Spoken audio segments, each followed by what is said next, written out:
I personally really did not like it.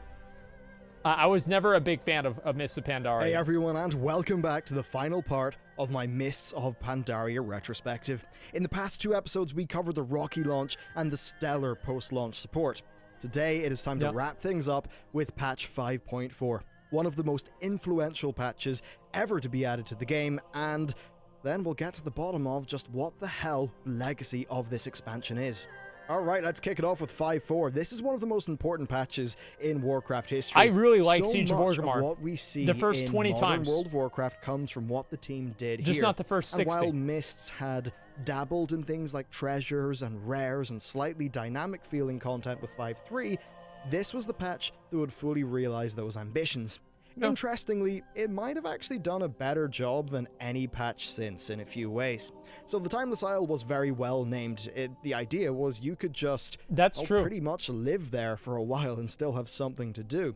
And while that's not literally true, it was an oddly sticky bit of patch content. Unlike past patch we still do the Timeless Isle. It didn't feature a stack of daily quests, or even a story. Half of my content in Legion was getting was Huon. to reintroduce exploration, or at least the feel of it, into the game by cramming the area full of rare mobs, treasures, and events, such that you could go there, start farming up some mobs, and have constant distractions to lead you astray and keep you engaged. I think Timeless Isle was the best outdoor was content also very ever different from the rest of the outdoor world, and indeed it's something that they, in my opinion, sadly, have not returned to in recent times.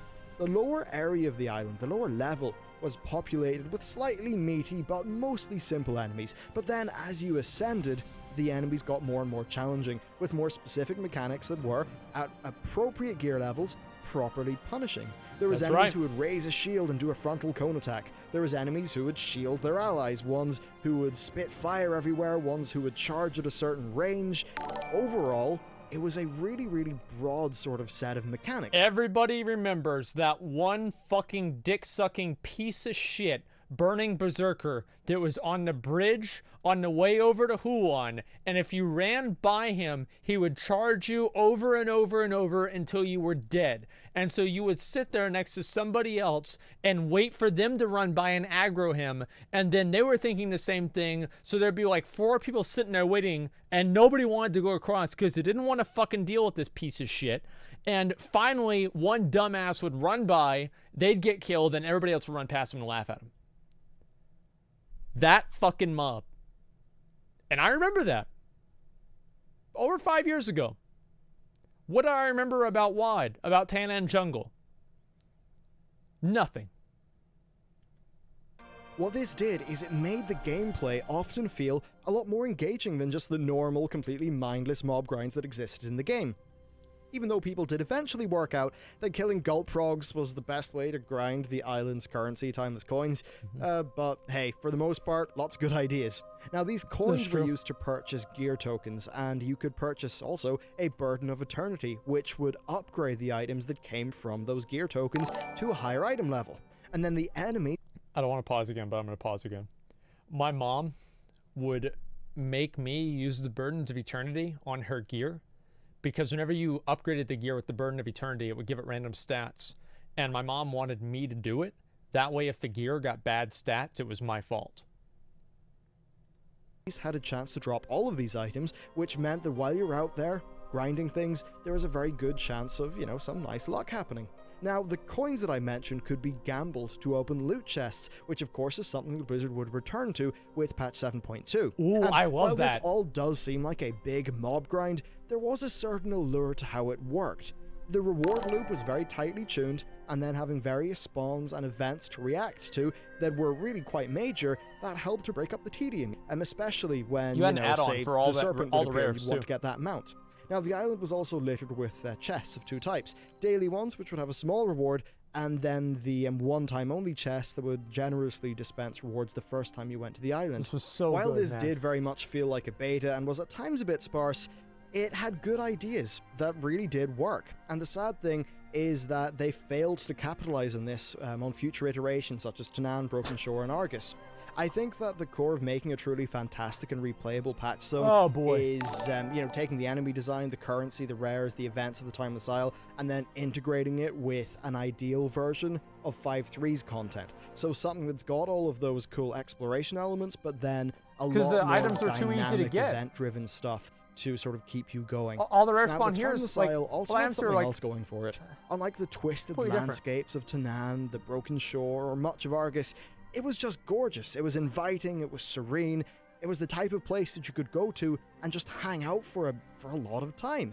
And I found that the place never got old for me, and there was also no annoying gripes with its design in terms of the geometry. It just worked so damn well. And then even the music was some of the best that Myst had to offer. Talk about bloody from coins. A big rousing score to something that was a lot more toned down and serene. Let's get into that. The just world design of the area was simply brilliant. That was my favorite thing. It was also just packed with lots of cool little things. Getting around the legendary cloak restriction by flying outside the island and gliding down was cool. The gliders in general were cool. Using the seagulls to hitch a ride down to the island. The jumping puzzles, the one where you have to like glide down and go through the circles. And that was really cool. Chasing the whale boss, the ghost ship boss. There was just so much flavor and variety crammed in there. In short, the area just felt like it was a passion project from those who created it. Next, let's move on to raiding. Let's move on to the bloody coins part. So if you played on a PvP server, you could use the bloody coin Censer of Eternal Agony, which would allow you to kill your own faction. So you were only able to receive coins from level 90 players, but that didn't mean that you couldn't kill level 86 players. So a lot of people would go over to the Timeless Isle as lower level players and go farm out these little baby caterpillars because it was one of the best ways to level up. So what I would do is I would make sure that I would kill them every single time they did that. And they would send me messages, and I would actually even send them a message, and I would ask them if their character was bugged because their character wasn't giving me any bloody coins. And they were trying to explain to me that, no, you can only get them from level 90s, and I would call them a liar and say, you're just saying that because you don't want me to kill you again. I'm going to have to keep doing it until you give me a coin. And I would go on and on and on and keep killing people, pretending that I thought that I was getting a coin. And this, there were certain people that they just logged off after a certain point. They fucking hated me, man. I have an entire mural, or I don't know, a collage, whatever you want to call it, of rage tales that people sent me whenever I was on the Timeless Isle collecting my 5,000 coins. It was one of the most beautiful moments in my life. I loved it. Because this is the patch that would ultimately bring one of the largest innovations to World of Warcraft raiding ever. Flex mode.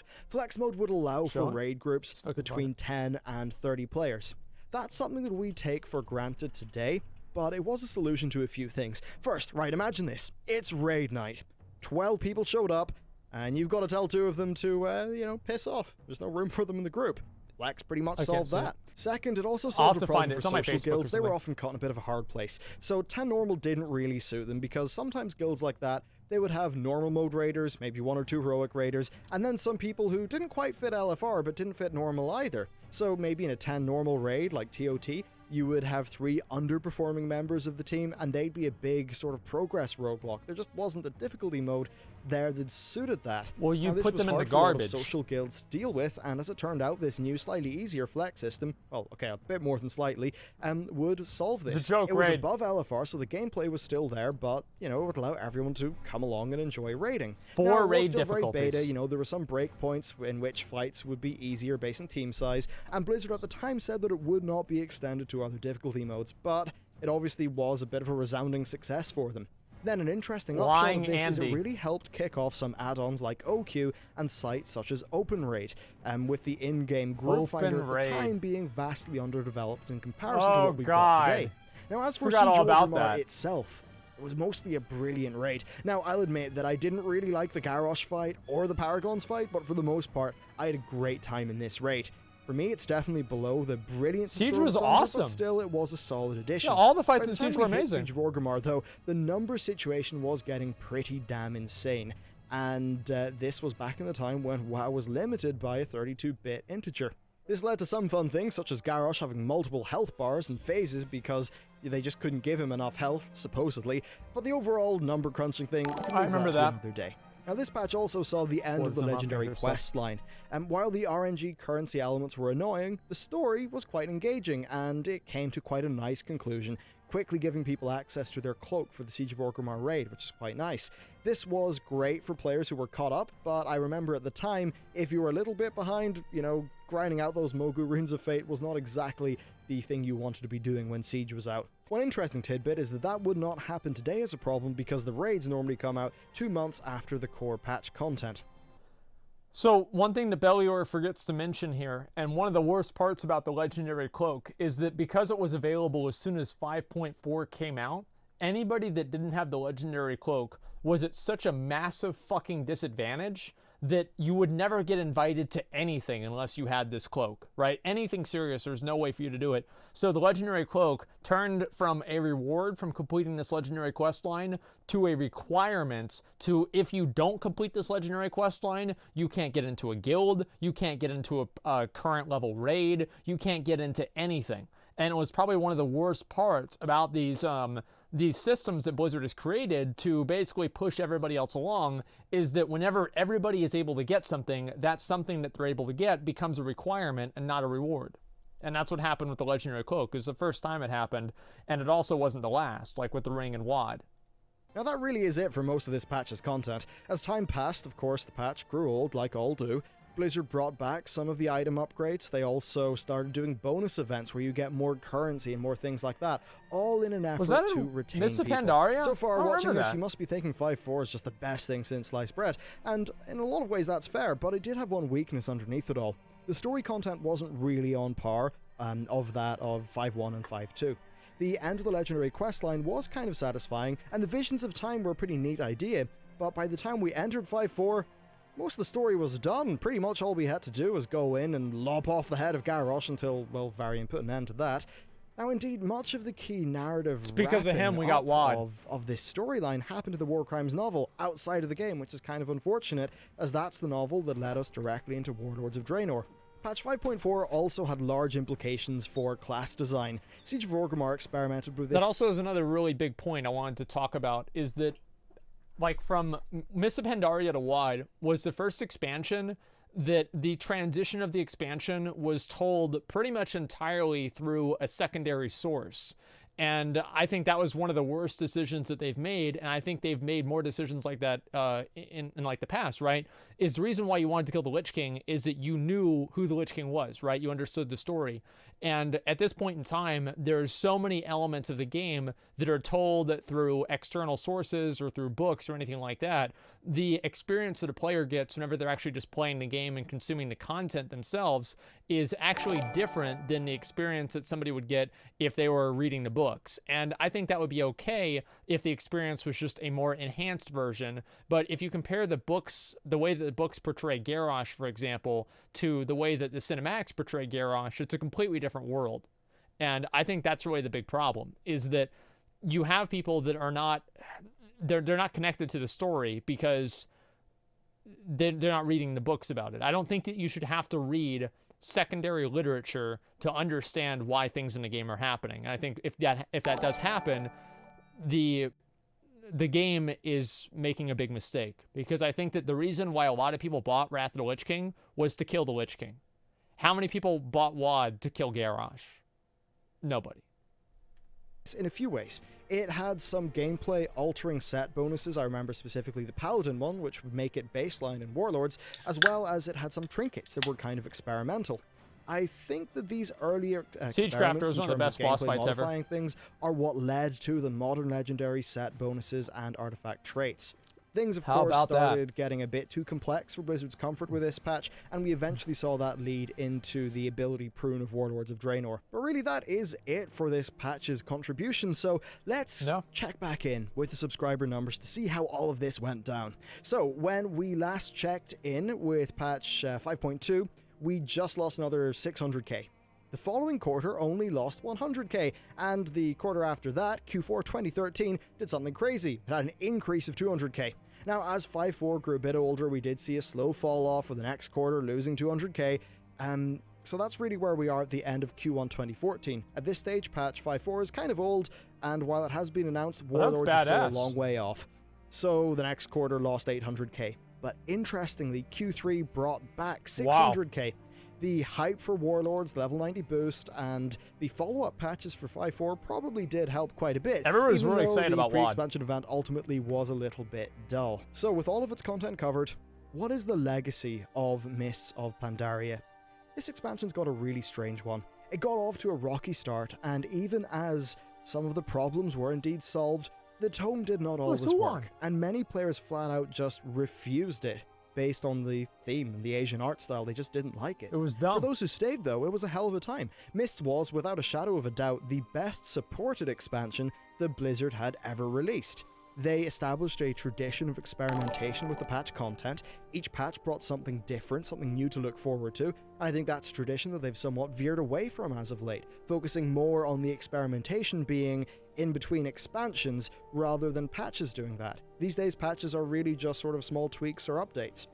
Mists of Pandaria also kicked off a more storytelling-focused era of World of Warcraft, with the goal being for WoW to forge its own path, rather than rely on the work done by Warcraft 3.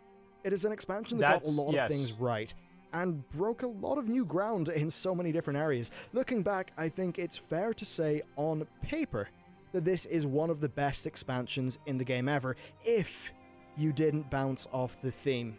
And that is a humongous if. Certainly, it was quite the move, going away from the traditional, King of the Undead, world-ending dragon to, oh, here's some peace-loving pandas and themes about violence. So it's a bit of a funny one. That sounds really fun. There you go. That is it. The retrospective of Mists of Pandaria. How does the expansion go down in your memory? I'd love to hear, so let me know down in the comments. But that's it for this video. Thank you very much for watching this series. I hope to do some similar content for other expansions. But with all that said, if you want to support this more long-form sort of content, you can check out the Patreon. Those guys really help out. If Mists of Pandaria had WoD's theme, it would have been considered probably the best expansion besides Wrath by most people.